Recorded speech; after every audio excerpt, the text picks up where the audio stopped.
Re! Viss ēters ir te!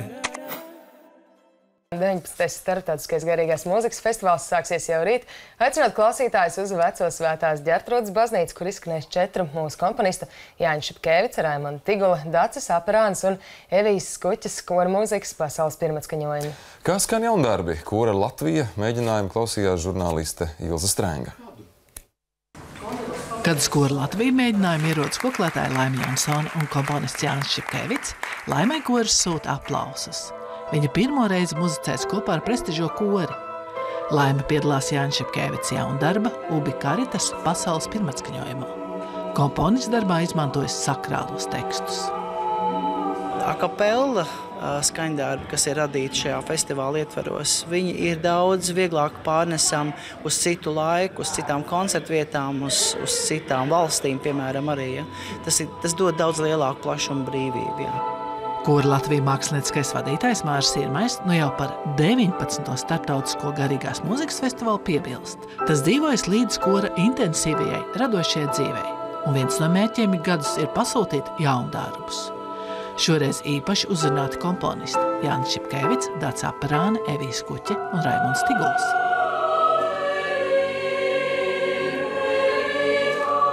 Tagad strādājot pie šī darba korim, es mēģināju atcerēties, kur es esmu piedzīvojis tāds īpašs brīžs dzīvē.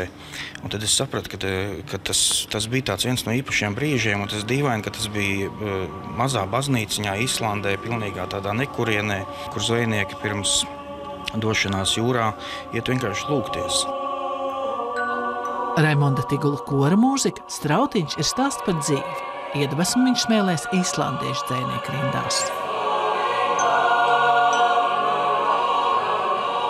Komponisti Dacis Aperāne uzrakstījis kantāti Dieva dārzā ar Elzas Stērsta zeju. Man ļoti iespaidoja tas, ka Elza Stērsta bija spējīga rakstīt šādu dzēju ar visu to, ka viņa bija Sibīrijā. Viņa nezaudēja to ticību un cerību un mīlestību. Evijas Skuķes jaundarbs Gods ir emocionāla saruna caur dažādu tautu sakrāliem tekstiem.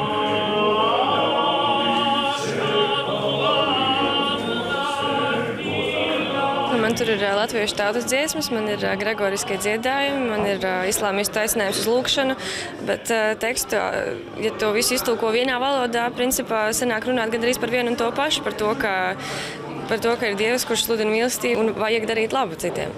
19. Starptautiskā garīgās mūzikas festivāla atklāšanas koncerts izskanēs 24. augustā Vecajā Svētās Ģertrūdes baznīcā. Ilze Strenga, Harijs Katlaps, Latvijas televīzija.